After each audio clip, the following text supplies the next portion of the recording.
Oke. Kita minggu lalu ya sudah belajar tentang struktur atom ya, ditambah lagi kita belajar kegagalan dari classical physics ya. Nah, tunggu dulu. Oh, saya salah buka file ini. Bentar ya. Salah buka file.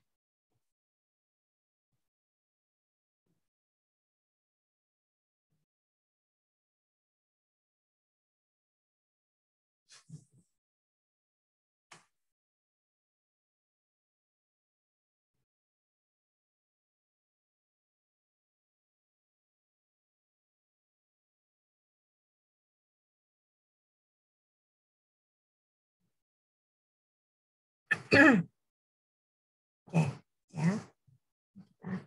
Slide saya kelihatan kan? Kelihatan, Mem. Kelihatan, Mem.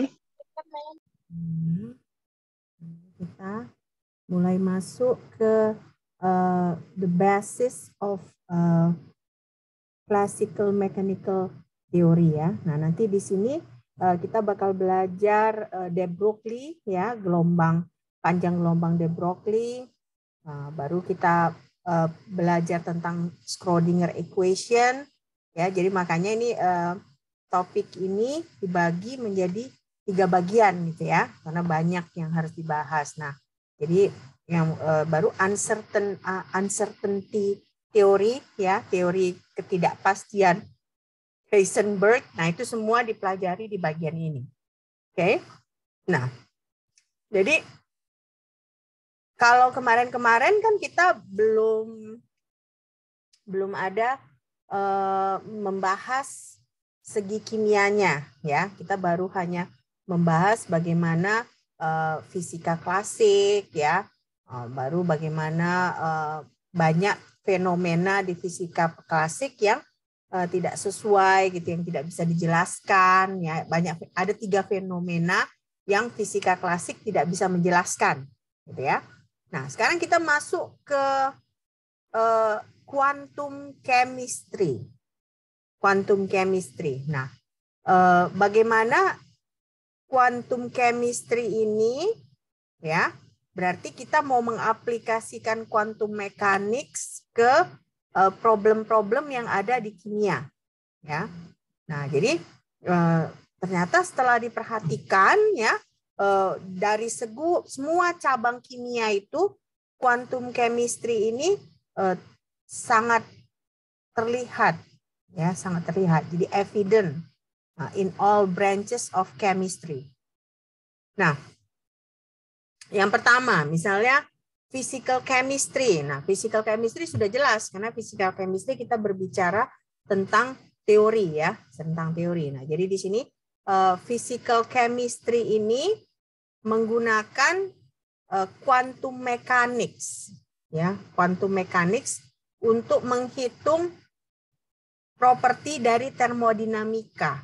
Nah, seperti apa? Seperti entropi, kapasitas panas dari gas. Nah, apa alat yang mereka gunakan? Bukan alat, maksudnya dengan bantuan apa? Dengan bantuan statistical mechanics.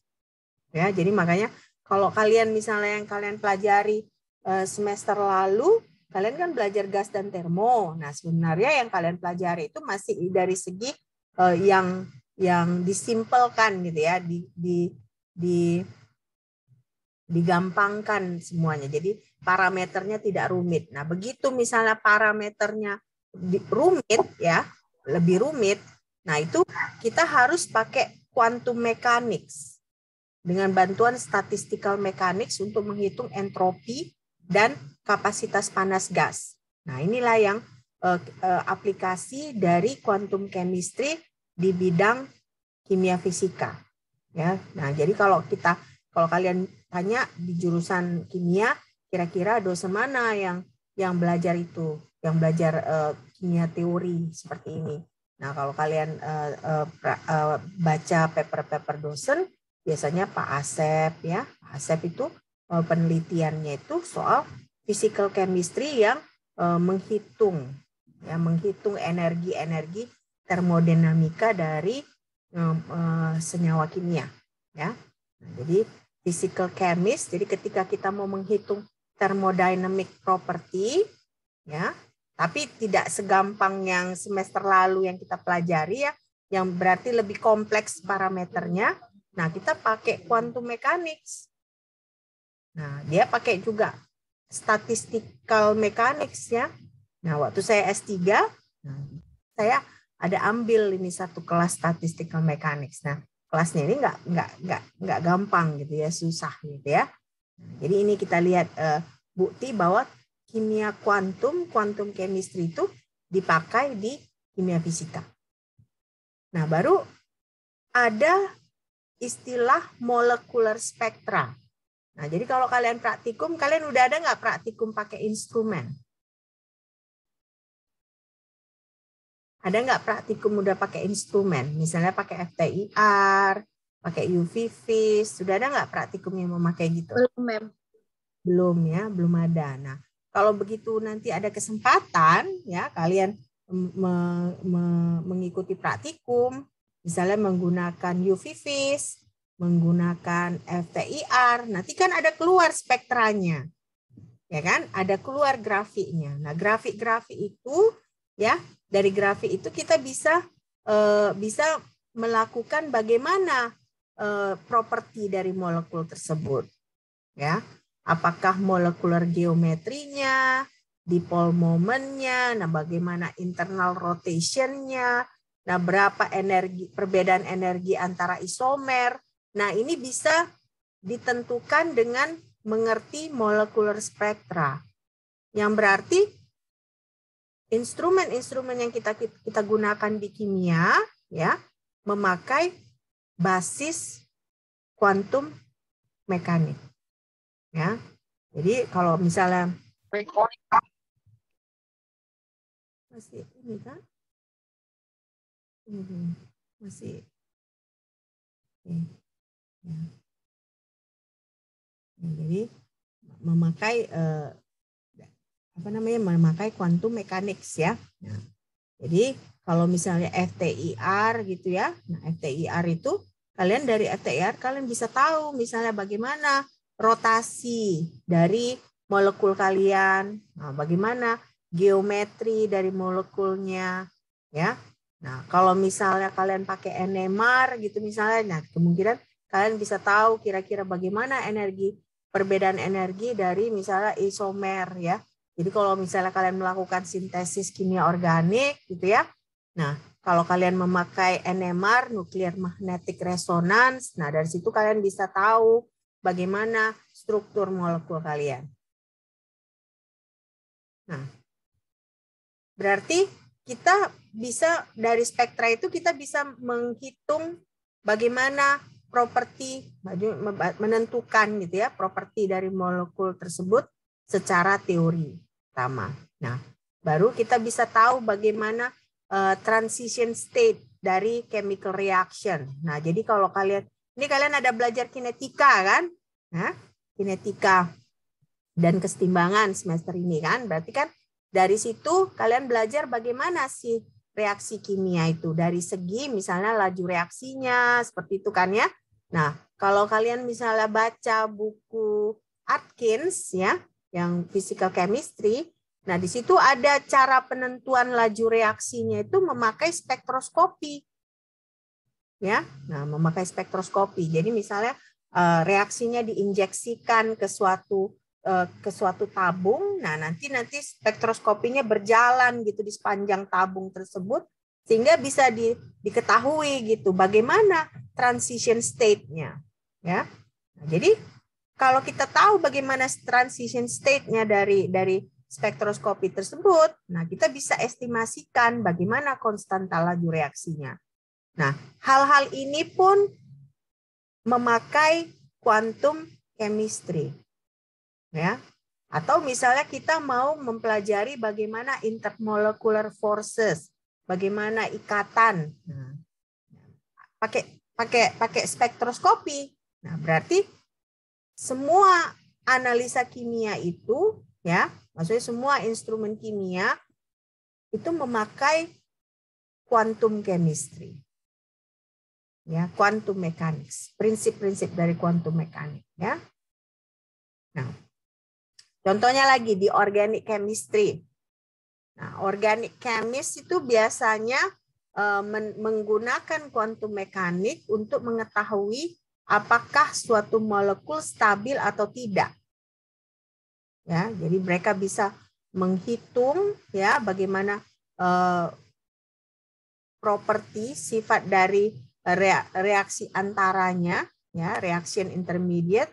Nah, mereka bisa mengetahui bagaimana mekanismenya. Nah, kalian sudah mulai masuk kan di kinetika dan kesetimbangan, mulai masuk bahwa ada reaksi unimolekuler, reaksi bimolekuler gitu ya.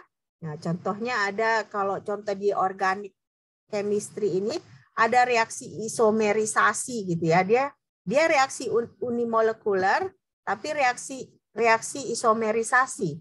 Nah, orang-orang kimia organik ini memakai prinsip-prinsip kuantum mekanik untuk mengerti mekanisme reaksi.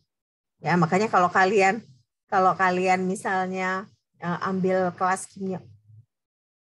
Kenapa Jayanti ada pertanyaan? Hah? Mohon maaf, terpencet tadi. Mohon maaf ya. Ya, enggak apa. Nah, jadi misalnya kalian ambil kelas Bu Destri, ambil kelas Bu Nora gitu, pasti nanti kalau misalnya ada disajikan reaksi, nah pertanyaan pertama yang muncul dari mereka, nah bagaimana mekanisme reaksinya? Pasti itu yang keluar pertama kali. Nah, ini juga pasti itu yang muncul. Kenapa? Karena memang tugas para organic chemist inilah untuk menginvestigasi bagaimana mekanisme dari suatu chemical reaction, khususnya reaksi organik ya. Nah, mereka biasanya menganalisanya memakai nuklir magnetic resonance, ya NMR ya. Nah, jadi NMR ini kita nggak punya di Unimed, tapi NMR ini memakai prinsip quantum mechanics, ya. Karena ini kan berarti ada nuklir magnetic resonance ya, berarti ada ada spektra di sini, berarti kan ada radiasi juga ya. Nah, nanti kalau dulu waktu saya baru join di Unimed ya, di kimia analitik itu ada mata kuliah spektroskopi yang harus diambil hampir semester akhir gitu. Saya nggak tahu sekarang masih ada nggak mata kuliah spektroskopi? Nggak ada ya? Nggak ada, Mem. Ya. Nah, kalau kita mata kuliah spektroskopi itu yaitu dia bagian dari kimia analitik, belajar instrumen, tapi sebenarnya semua instrumen spektroskopi itu dasarnya adalah quantum mechanics. Oke. Oke, nah sekarang analytical chemist. Nah, analytical chemistry. Nah, mereka menggunakan spektroskopi methods yang seperti saya bilang tadi. Nah, di spektroskopi ini biasanya ada frekuensi, baru ada intensity dari spektra tersebut. Nah, dari situ kita bisa mengerti dan diinterpretasi menggunakan quantum mechanics. Ya, makanya saya bilang tadi kan NMR contohnya. NMR itu dimengerti menggunakan quantum mechanics. Atau misalnya kalaupun kalian pakai FTIR. Nah, FTIR itu berarti kan si sampel itu diradiasikan radiasi dengan panjang gelombang infrared. Nah, berarti hanya sampel-sampel yang bisa respon terhadap panjang gelombang infrared yang bisa dideteksi memakai FTIR. Kan? Nah, misalnya kalau kalian contohnya apa yang bisa dideteksi memakai FTIR? Apa contohnya yang bisa dideteksi memakai FTIR? Kalian udah pernah belajar belum? Biasanya kan yang bisa dideteksi memakai FTIR itu adalah ya fungsi-fungsi senyawa organik ya. Contohnya CH4, CO2. Nah, kenapa? Karena CO2 gitu misalnya. CO2 itu kan ada gerakan molekulnya. C di tengah, O kakinya, ya kan, O tangannya. Nah, ada gerakan menggunting, ada gerakan bergetar. Nah, itu rotasi seperti itu yang bisa maksudnya rotasi seperti itu yang bisa dideteksi memakai FTIR. Atau misalnya UV vis. Nah, seperti apa UV vis bisa, sampel seperti apa yang UV vis bisa analisa? Nah, UV vis itu misalnya hanya bisa menganalisa senyawa-senyawa yang bisa menyerap panjang gelombang ultraviolet dengan visible. Nah, contohnya apa? Contohnya senyawa-senyawa kromofor. Ya, jadi makanya kalau kalian punya sampel, apakah kalian bisa sembarangan pilih instrumen mana? Tidak ya. Kalian jadi harus mengerti dengan pasti dulu apakah sampel ini aktif di gelombang infrared, apakah sampel ini aktif di gelombang UV vis, atau apakah sampel ini bisa dipakai untuk NMR ya. Nah, sekarang organic chemist. Nah, organic chemist ini menggunakan ya kuantum mekanik untuk mengerti bagaimana ligan, teori ligan. Jadi contohnya misalnya ada transition metal complex ion. Nah, tadi pagi kita sebenarnya belajar kimia analitik ya, tapi ada sedikit menyinggung yang saya bilang tadi kan, ada menyinggung tentang kompleks ya, kompleks. Nah, contohnya besi ya kan, iron. Nah, besi itu bisa dia membentuk kompleks, senyawa kompleks dengan ligan. Nah, sehingga menghasilkan warna. Nah, biasanya para inorganic chemist ini ya, mereka berusaha mengerti bagaimana si ligan ini. Nah, itu biasanya memakai quantum mechanical method. Ya. Nah, ini yang paling sebenarnya sekarang tren ya, biochemistry. Kenapa? Karena biochemistry itu kita belajar misalnya protein, ya, belajar enzim. Nah, protein dan enzim itu seringkali kita perlu mengerti bagaimana interaksinya, gitu ya. Misalnya untuk virus itu kan di dalamnya itu ada proteinnya, ya kan, ada enzimnya, kan. Nah, jadi itu perlu dipelajari. Nah, tapi terkadang karena ukurannya sangat besar, ya. Nah, kalau misalnya senyawa organik kan kita bisa tahu ya, misalnya C20 H berapa gitu. Tapi kalau misalnya molekul protein ya, itu kita tidak tahu berapa jumlahnya. Dia bisa 10.000 jumlahnya.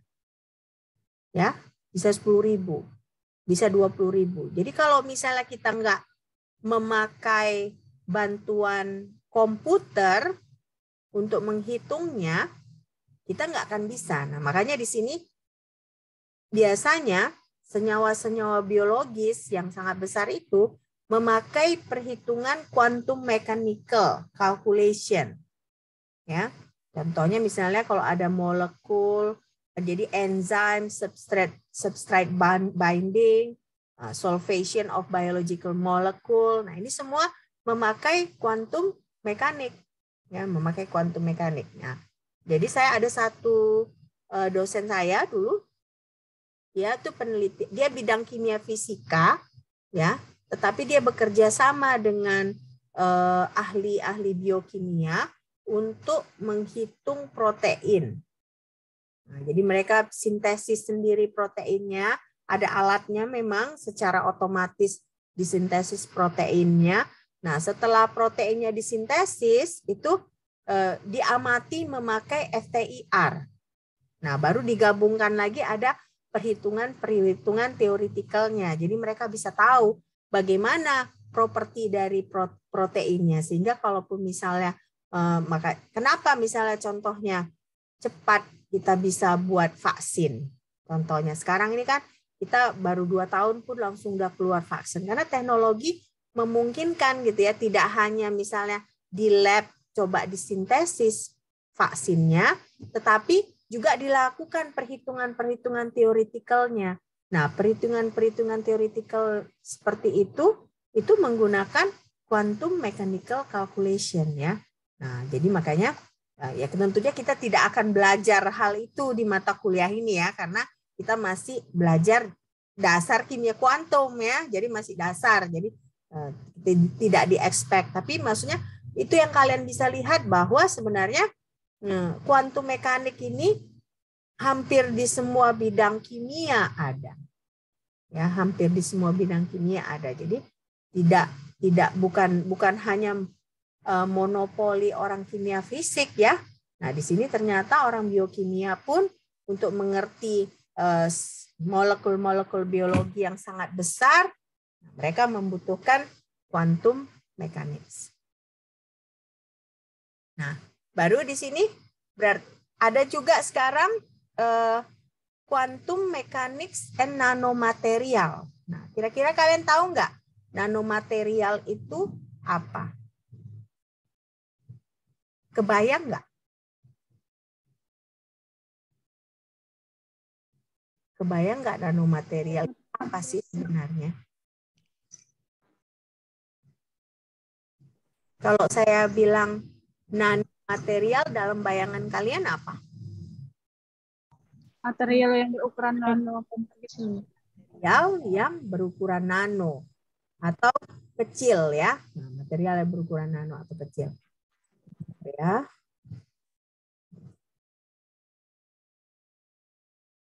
Bentar ya.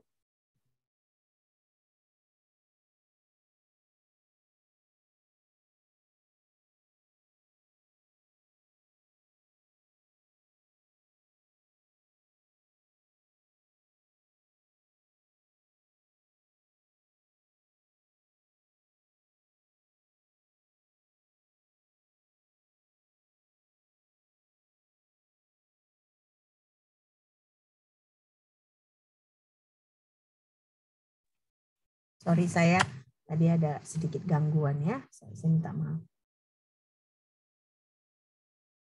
Oke. Nah. Oke. Nah, jadi material yang berukuran nano gitu ya, material yang berukuran nano. Nah, jadi saya kebetulan semester ini ada mengajar mata kuliah yang namanya nanoteknologi ya. Nah, karena memang penelitian saya waktu S3 pun tentang nanoteknologi, nanomaterial ya. Nah, dari ketika saya mengajarkan mata kuliah ini, contohnya saya mengajarkan tentang semikonduktor, tapi nanokristal. Nah, nanokristal yang bersifat semikonduktor. Nah, dari situ ternyata banyak sifat-sifat nanomaterial ini yang berlaku itu hanya quantum mechanics. Jadi fisika klasik itu tidak berlaku pada nanomaterial. Nah, karena itu makanya quantum mechanics lah yang bisa menjelaskan bagaimana properti dari nanomaterial tersebut.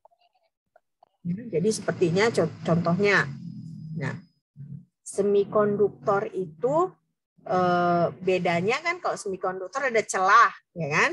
Kalau logam itu antara conduction band dengan vacancy band itu nggak ada celah. Nah, kalau insulator dia celahnya lebih besar gitu ya. Nah, jadi kalau misalnya di nanokristal semikonduktor itu ya, kenapa misalnya kalau kita perkecil, misalnya kita punya nanokristal CDSE yang ukuran misalnya 5 nanometer.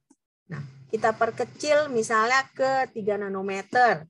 Nah, ternyata dari 5 nanometer ke 3 nanometer ini berbeda propertinya. Nah, itu kalau yang hal seperti itu tidak akan bisa kita jelaskan memakai fisika klasik. Hanya quantum mechanics yang bisa menjelaskannya. Ya.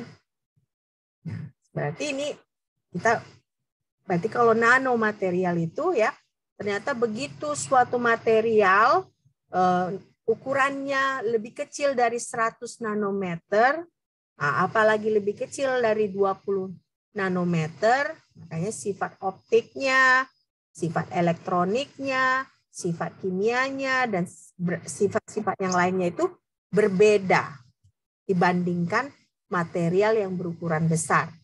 Nah, contohnya apa? Contohnya ada beberapa semikonduktor yang ketika ukurannya besar, dia tidak ada sifat luminescence-nya. Apa itu luminescence? Sifat dia bisa memancarkan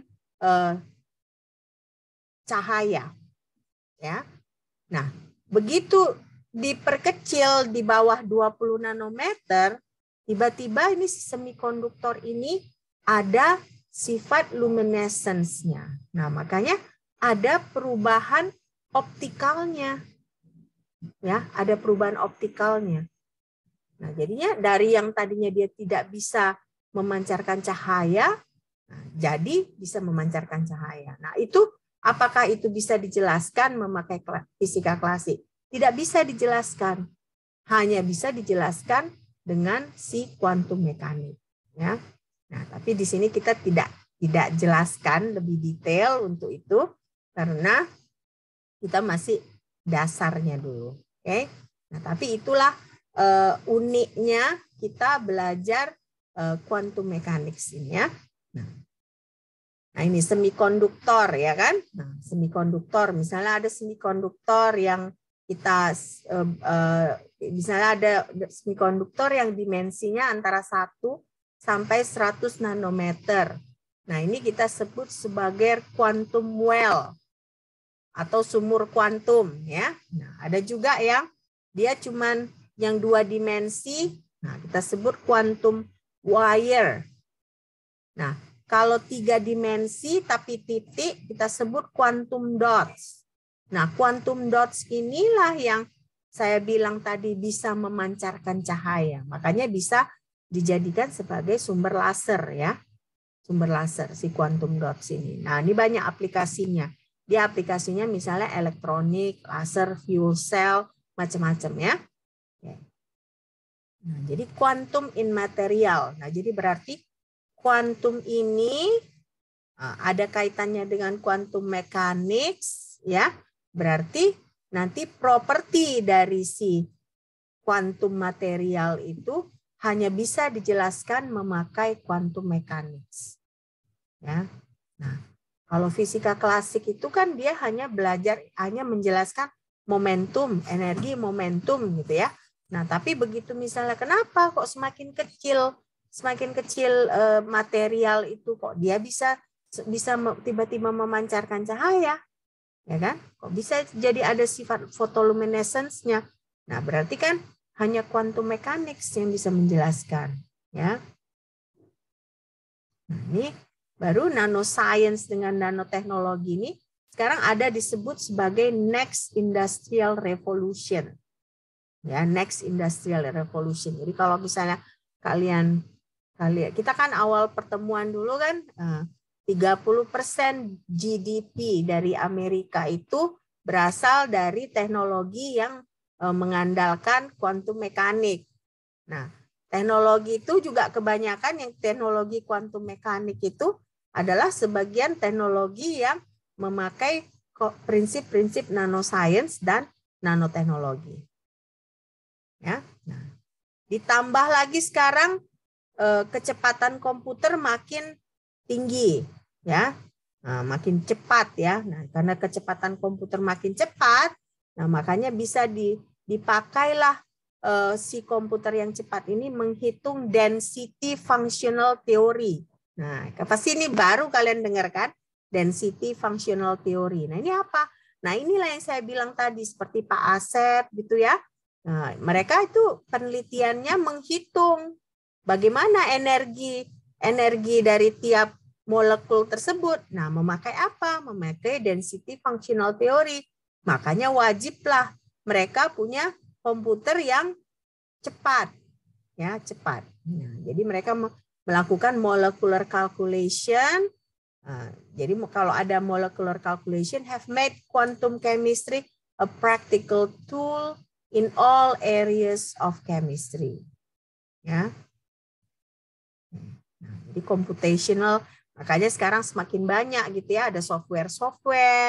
Nah, kalau kalian lihat di internet ada banyak software yang memang dijual untuk menghitung bagaimana molekuler ini, ya, molecular calculation ini. Ya, karena karena semakin booming ya penelitian-penelitian teoritikal ini, makanya tahun 2005 mulai ada Journal of Chemical Theory ya.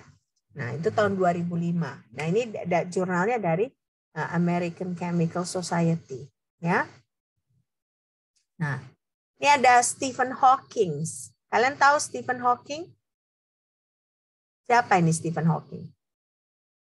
Pernah dengar Stephen Hawking nggak? Bukan yang sutradara, bukan pengarang buku horor itu ya, bukan. Ini Stephen Hawking. Nah, Stephen Hawking ini ilmuwan ya, seorang fisikawan dari Oxford kalau nggak salah ya, dari Inggris. Nah, dia itu kalau kalian ingat ada filmnya sebenarnya berapa tahun yang lalu. Cuma dia dia udah meninggal ya. Nah, dia itu kan ada sakitnya ya, lumpuh. Nah, lumpuh dia nggak bisa jalan. Terakhir dia nggak bisa ngomong, jadi dia harus ciptakan alat yang dia bisa, alat itu bersuara untuk dia gitu ya. Nah, dia ada quote-nya ini, ya.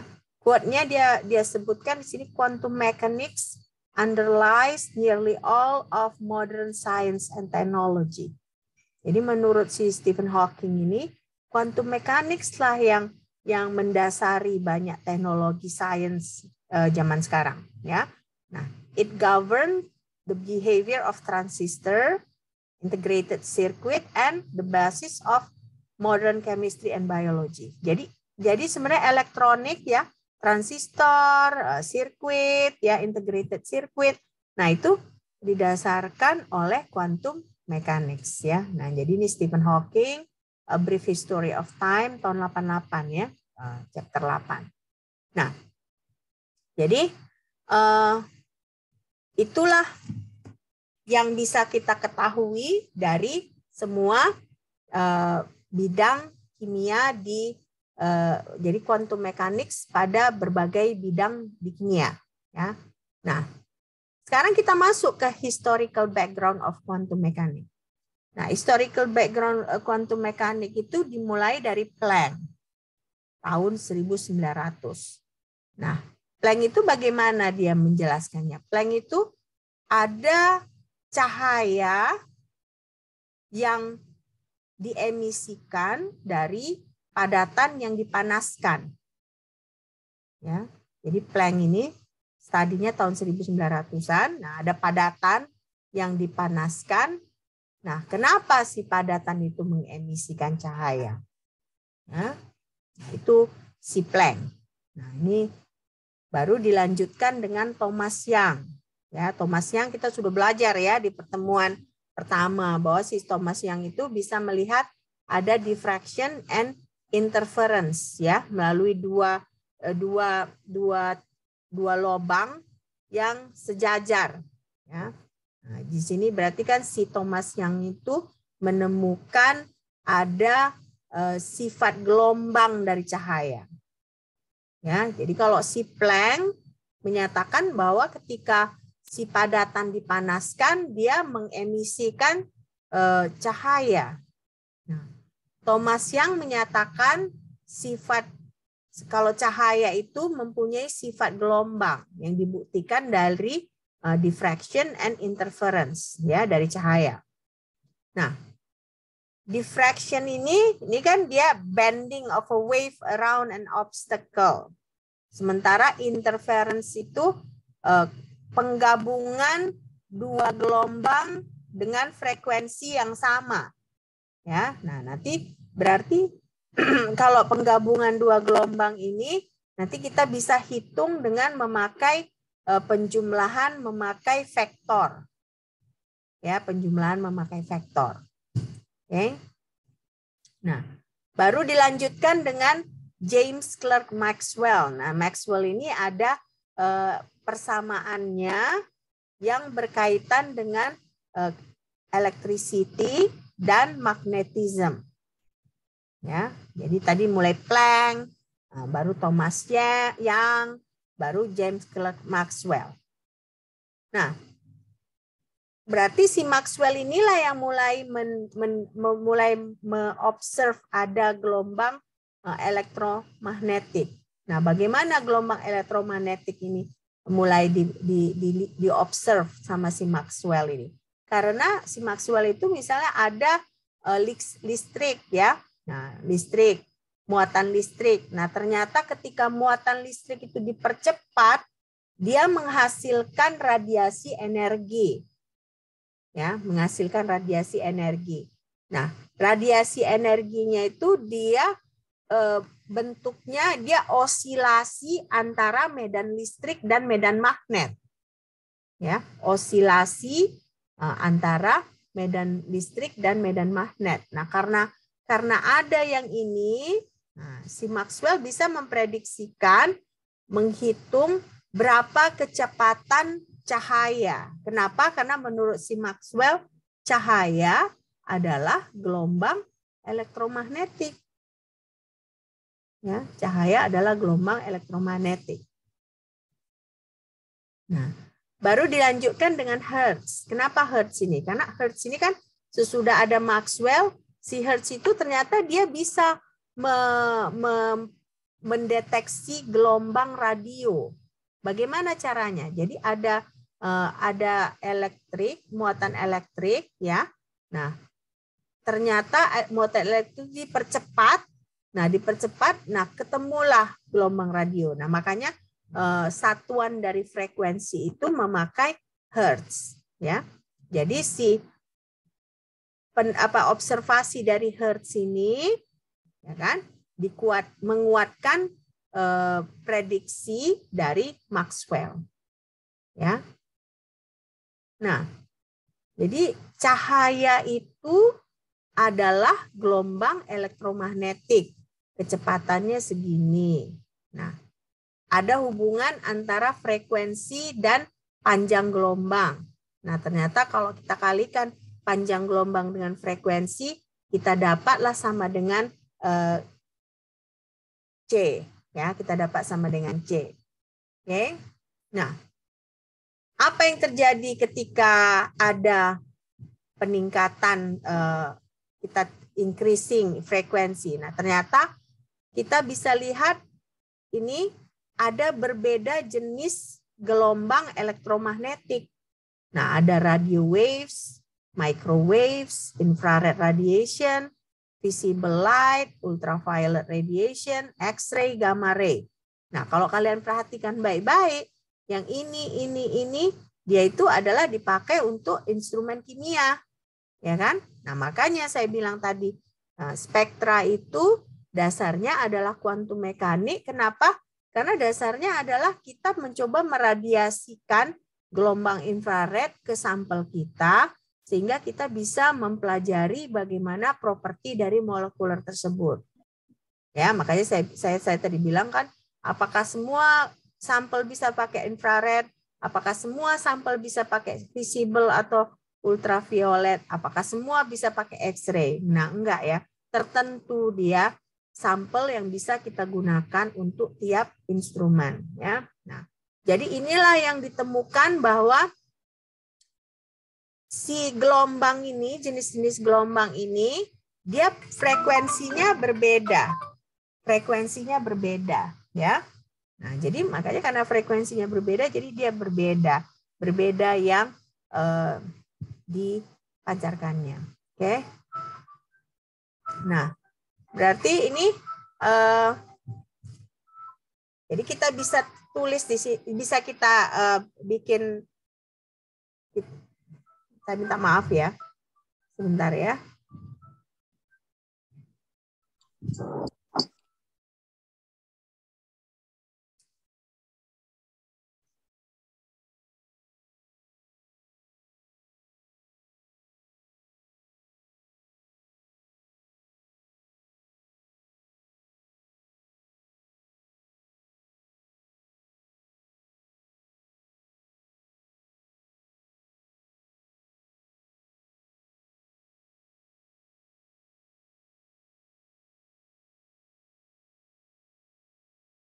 Ya, saya minta maaf ya, terkadang ada kendala. Oke. Nah, oke. Nah, jadi kita bisa tahu di sini bahwa cahaya itu adalah gelombang elektromagnetik ya. Nah, awal-awal itu sebenarnya misalnya kalau kita mau menentukan panjang gelombang dari si visible ya, gelombang visible dengan gelombang ultraviolet ini ya, biasanya digunakan dengan satuan angstrom. Ya, satuan angstrom.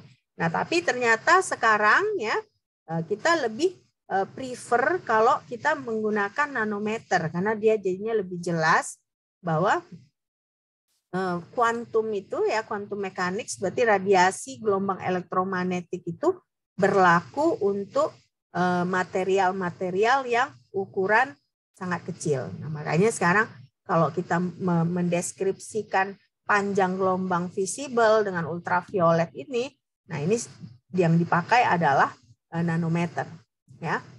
Nah, ini kalau kita bisa lihat konversi satuannya, 1 nanometer itu sama dengan 10⁻⁹ meter.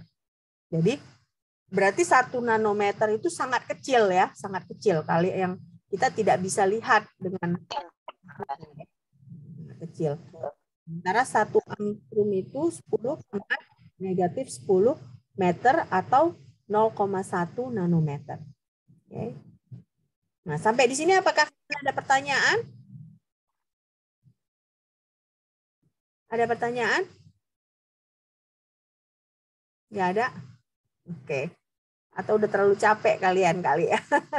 Udah sore, belajar kuantum pula ya. Nah, jadi ini tahun 1890. Nah, ini ada mulai diketahui ada black body radiation ya. Nah, black body radiation itu bagaimana? Ketika misalnya kita memanaskan sesuatu, nah itu berbeda panasnya, berbeda jenis panjang gelombang yang dipancarkan, ya. Atau di sini kita sebut juga black body is an object that absorb all light falling on it, ya. Jadi kalau kan ada kita belajar kita apa? Minggu lalu kita belajar ya. 2 minggu yang lalu kita belajar black body radiation itu ada kurvanya ya, ada kurvanya bahwa kalau pada temperatur segini ini yang dipancarkan panjang gelombangnya. Temperatur segini ini yang dipancarkan. Jadi makanya intensity dari cahaya itu beda frekuensinya kalau temperaturnya berbeda. Nah, jadi black body itu apa? Black body itu a good approximation to a black body is a cavity in a tiny hole. With a tiny hole. Jadi maksudnya kalau black body itu berarti kalau kita ada lubang ya, tapi sangat kecil lubangnya. Nah, itulah black body itu. Jadi a good approximation to a black body is a cavity in a tiny hole. Biasanya kan kalau kita bilang lubang di gigi kan cavity. Nah, kenapa kita bilang lubang di gigi cavity? Karena cavity itu lubang di gigi kan biasanya kadang-kadang kita nggak bisa lihat lubangnya. Tapi kok gigi kita sakit? Berarti kan sudah ada lubang kecil ya, yang sehingga kotoran-kotoran bisa masuk ke dalam. Itu yang membuat infeksi gigi kita. Nah, sama juga nih black body itu berarti dia kalau ada lubang yang kecil lubangnya, ya, cavity with a tiny hole. Nah, jadi lalu kita lanjutkan lagi dengan wind, ya, wind. Nah, wind ini dia berusaha mengukur bagaimana black body radiation ini ketergantungannya terhadap frekuensi dan suhu, ya. Jadi kalau kita lihat inilah rumus Wien ini yang persamaan 2. Jadi I sama dengan AV pangkat 3 dibagi E pangkat BV per T. Nah, jadi mau melihat bagaimana kaitannya ya radiasi ini ternyata dia radiasi atau energi terhadap frekuensi dan suhu. Ya, frekuensi dan suhu. Nah, jadi di sini kita ada IDV. Berarti IDV itu kalau persamaan persamaan apa namanya? Persamaan diferensial gitu ya. Kalau kalian buat IDV berarti ada I energinya, DV-nya berarti perubahan frekuensi, tetapi perubahan frekuensinya sedikit. Ya, jadi perubahan frekuensinya itu V ke V tambah DV per unit. Jadi per unit surface area. Ya, jadi makanya nih DV ini frekuensi yang sangat kecil. Ya, jadi kalau misalnya kalian mempelajari integral gitu kan, dimulai dengan misalnya area di bawah kurva. Nah, bagaimana menghitung area di bawah kurva? Dengan membagi si area tersebut kecil. Nah, itulah DV itu. Nah, jadi frekuensi tapi dia sangat-sangat kecil, ya. Nah, ini kalian perhatikan ini rumus dari Wien, ya. Nah, tapi ternyata kalau kita misalnya mereka lanjutkan lagi mempelajari si Wien ini, ya, ternyata Wien ini ada bagian yang tidak memuaskannya. Memang untuk black body radiation itu persamaan Wien ini bisa fit dia di sini. Tapi ada beberapa kondisi yang si persamaan ini tidak memenuhi. Ya, ada beberapa kondisi persamaannya tidak memenuhi. Nah, makanya kenapa tidak memenuhi? Karena misalnya kalau persamaan tadi dicoba untuk frekuensi yang lebih rendah, nah dia ada deviasinya, berarti dia nggak cocok, ya. Berarti dia hanya cocok dengan frekuensi tinggi. Nah, kalau dia misalnya tidak cocok ke salah satu frekuensi, berarti kan persamaan itu ada kelemahannya. Nah, karena ada kelemahannya, makanya diperbaiki. Diperbaiki oleh siapa? Diperbaiki oleh Max Planck. Nah, kalian lihat inilah persamaan baru yang sudah dipropos, ya, diajukan oleh si Max Planck. Apa bedanya di sini? Kalau coba kalian perhatikan. Kalian bandingkan dengan persamaan 2 tadi, apa bedanya? T-nya dikurang 1. Kalau yang kedua V pangkat 3 dibagi E pangkat BV kurang 1-nya, Mem. Kenapa? Yang persamaan 3 ada kurang 1-nya. Ada kurang 1. Jadi kalau yang ini kita pakai frekuensi rendah tidak bisa dipakai kan? Nah, tapi begitu si Max Planck memperbaiki, nah ini T-nya dikurang 1, ya kan, cuma perbedaan T kurang 1 aja, tapi dicobakan ke semua frekuensi, dia cocok. Ya. Nah, jadi si Wien itu sudah mengeluarkan persamaan yang tepat untuk black body radiation. Tapi ketika dicoba di frekuensi yang lebih rendah, dia tidak fit. Nah, makanya akhirnya si Max Planck ini mengeluarkan formula yang baru, hanya gini aja, T dikurang 1. Nah, begitu diubahnya di T dikurang 1 ini, ya, persamaan ini fit untuk semua data. Ya. Nah, apa asumsi Planck di sini? Asumsi Planck itu bahwa radiasi itu, ya, kalau ada radiasi emitter, ada radiasi absorber. Berarti menurut si Planck itu ada yang menyerap energi radiasi, ada yang mengemisikan radiasi. Ya. Jadi tidak melulu radiasi itu diemisikan, tetapi diabsorb dulu si radiasinya, baru ada juga yang mengemisikannya. Nah, ini berarti si Planck juga sebut ada osilasi antara medan listrik, ya, osilasi antara medan listrik, ya, electric charges. Nah, biasa itu dalam kesetimbangan. Nah, dia dengan gelombang elektromagnetik di dalam cavity tadi, si black box tadi, ya. Nah, inilah asumsi dari Planck. Nah, sekarang si Planck udah bikin asumsi itu. Nah, berarti menurut si Planck energi dari resonator tersebut, ya kan tadi ingat nggak? Kan ada medan listrik yang berosilasi, ya kita sebut sebagai resonator, ya resonator. Nah ternyata energi dari resonator itu, ya frekuensinya V. Nah frekuensi yang V ini terdiri dari N energi. Nah, N energi ini dia biasanya N itu bilangan integer, bilangan bulat, ya. Nah, si N ini, tiap N ini besarnya adalah HV. Nah, makanya Planck juga menemukan kembali, ya jadi tadi pertama si Planck ini kan memperbaiki formula dari Wins.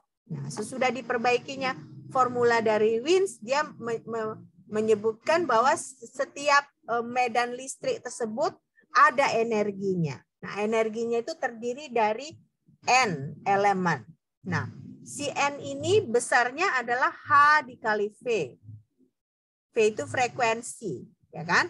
Nah, H inilah si Planck menyatakan konstanta baru, kita sebut sebagai konstanta Planck.